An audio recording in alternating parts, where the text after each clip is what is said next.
pernah disantuni oleh beliau. Artinya sependuduk Madinah dibantu oleh beliau.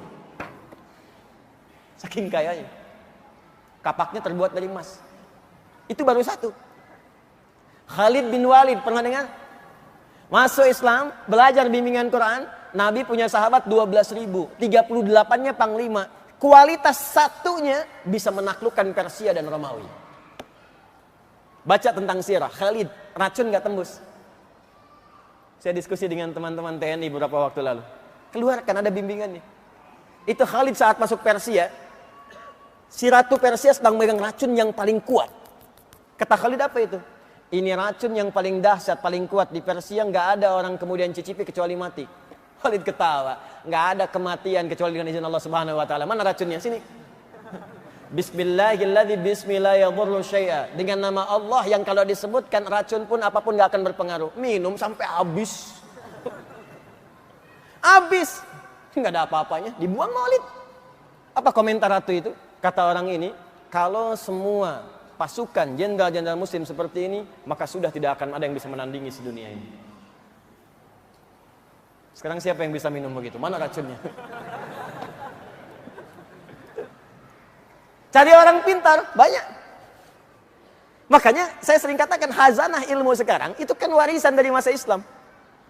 Ya. Dan kita tidak boleh menyalahkan orang sekarang kalau dia pintar, karena dia belajar. Dia ambil saripatinya, dia praktekkan. Kita tidak mengembalikan ke situ. Silahkan cek penemuan-penemuan sekarang. Itu kalau Anda telusuri, kembali lagi ke masa keemasan itu. Pesawat-kah, atom-kah, aljabar-kah, geometri-kah, kembali ke situ. Bahkan sabun yang kita pakai tiap hari, itu penemunya itu dari orang Islam. Ya. Bukan orang Islam biasa. Ya. Yang terfokus pada pengetahuan, terinspirasi oleh Al-Quran. Saya bisa katakan pada Anda ini sipulan. Ibnu Sina, Al-Kindi, Al-Farabi, Al-Ghazali, Al-Khawarizmi, Al-Battani. Itu semua siapa? Pak, Ibu, tidak banyak orang tahu, silahkan baca sejarahnya. Mereka yang dari kecil usia 7 tahun sudah diminta orang tuanya mengerjakan 2 hal amanat Nabi. 1, sholat. Yang kedua, menghafal Quran. Hafal Quran. Ini ternyata, kalau kita maksimalkan betul petunjuk ini dalam hidup, dari Al-Fatihah sampai dengan An-Nas, ada petunjuk yang membuat kita bisa tenang dan senang. Boleh jadi, maaf, kenikmatan hidup ini belum kita rasakan sempurna karena petunjuknya belum kita hadirkan dan belum kita praktekkan dalam kehidupan. Sekarang, semua itu ada di sini.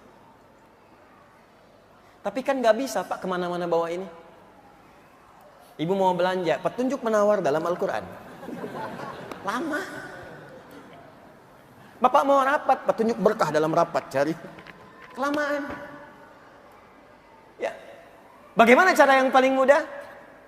Lihat seperti Nabi pernah mengajarkan.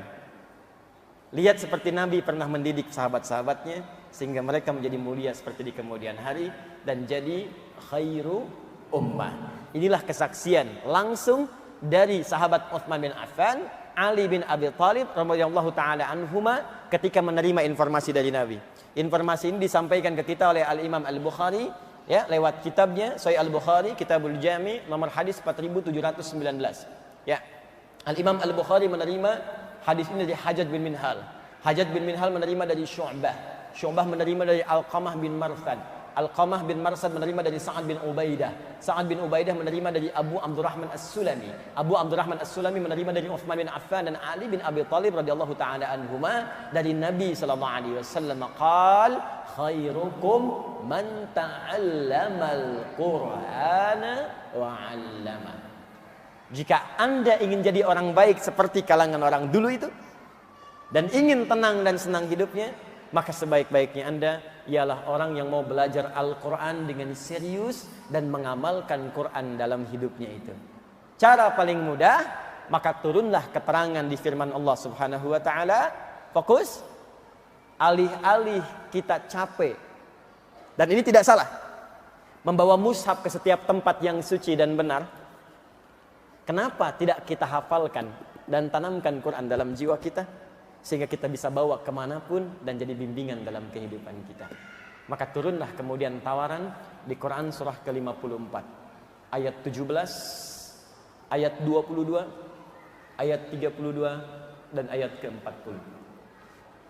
Kita masuk pada intinya. Quran surah 54 ayat 17, ayat 22, ayat 32, ayat 40.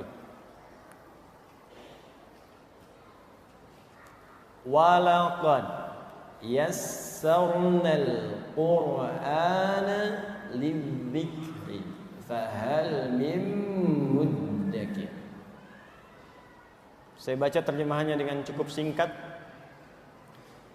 Dan sungguh mesti diyakini dengan segala keagunganku, kata Allah, aku telah jadikan Al-Quran, aku tetapkan mudah, sangat mudah untuk diingat, dihafalkan. Fahal mim muddakir, maka jika aku sudah jamin itu mudah untuk diingat, dihafalkan, adakah di antara Anda yang mau mengingat dan menghafalkannya?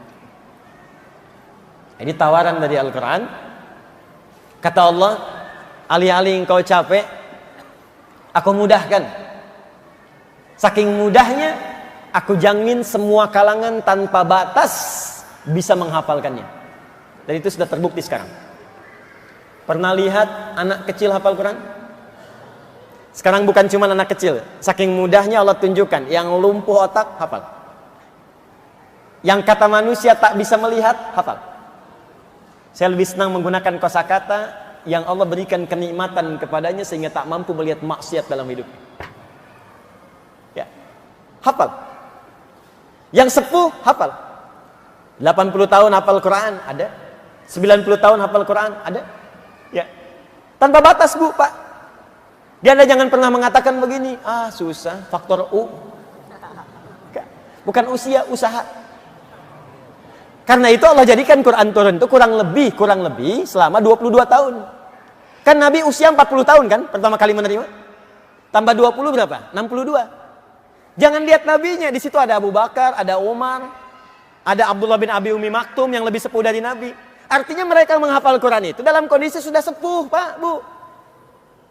Itu kan orang Arab, Ustadz, hafalin KUHP. Yang bahasa Indonesia. Apa setiap orang Indonesia hafal KUHP? Hafal undang-undang dasar bahkan? Hafal pasal-pasal? Belum tentu. Di orang Arab pun gak semua orang Arab bisa hafal Quran, Pak. Gak semua. Dia yang mau sungguh-sungguh bisa hafal. Beo Bekasi bawa ke Mekah, ajarin Al-Fatihah, hafal. Unta Arab diajarin gak akan bisa. Ya bukan karena gak bisa bicara atau yang lain, ini filsafat bahasa saja. Karena tak mau usaha gak mungkin. Jadi semua diberi kemudahan. Ini tidak berlaku hukum Arab atau non-Arab. Nggak berlaku. Pernah dengar kisah Abu Jahal hafal Quran? Tidak. Abu Lahab turun surah Al-Lahab. Tapi belum tentu Abu Lahabnya hafal Quran. Belum tentu. Jadi kalau Anda tidak menginginkannya, kalau Anda bahkan bertentangan dengannya, mustahil Anda bisa menghafalkannya. Tapi poinnya, aku jadikan mudah, kata Allah, Quran bisa dihafal. Dari sejak zaman Nabi sampai tanpa batas. Yang tak melihat ada Abdullah bin Abi Umi Maktum. Yang anak kecil ada Ibnu Abbas, ada Ibnu Omar. Yang anak remaja sampai dewasa pemuda ada Ali bin Abi Thalib. Yang kalangan ke atas dikit ada Utsman bin Affan. Anda pedagang, Anda pengusaha, Anda orang kantoran, Utsman sama. Anda birokrat, Amr bin As sama. Anda punya kedudukan, Muawiyah juga punya. Tapi mereka semua ahli Quran. Bahkan penulis wahyu. Maka saya tanya pada Anda, sesibuk apa Anda? Punya kedudukan sebesar apa? Anda telah menaklukkan apa? Muawiyah itu presiden dulu, hafal Quran, penulis wahyu. Anda telah mimpin apa? Kesibukan apa yang menghambat Anda untuk jadi ahli Quran? Saya usaha, Ustadz, sekaya apa Anda? Abdurrahman bin Auf kapaknya terbuat dari emas. Anda siapa? Mas Afsep? Mas Joni? Mas Cepi? Saya mau katakan bahwa Quran itu tanpa batas, Pak. Semudah-mudahnya. Mau pengusaha, maaf. Mau diplomat, birokrat, punya kedudukan. Mau ustadz, mau ibu rumah tangga, silahkan. Aku mudahkan semudah-mudahnya. Yakin? Siap? Nah, kalau sudah siap, kalau sudah komitmen, maka motivasi awalnya, kata Allah, mesti sesuai dengan tuntunan yang telah Allah tetapkan dalam Al-Quran. Jadi kalau Qurannya ingin jadi hudan, begini caranya. Karena nanti banyak orang menghafal Quran tapi nggak jadi hudan. Karena salah menghafal, Pak, Bu. Demi Allah saya katakan, tolong catat ini ya nasihat saya.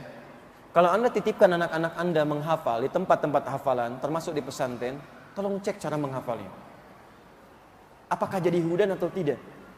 Karena banyak sekarang orang yang hafal Quran, hafal surat-surat tertentu, tapi nggak jadi hudan dalam hidupnya. Penghafal Quran penipu, ada. Penghafal Quran preman, ada. Penghafal Quran pemalsu ayat, ada. Penghafal Quran tukang bolak-balik ayat, ada.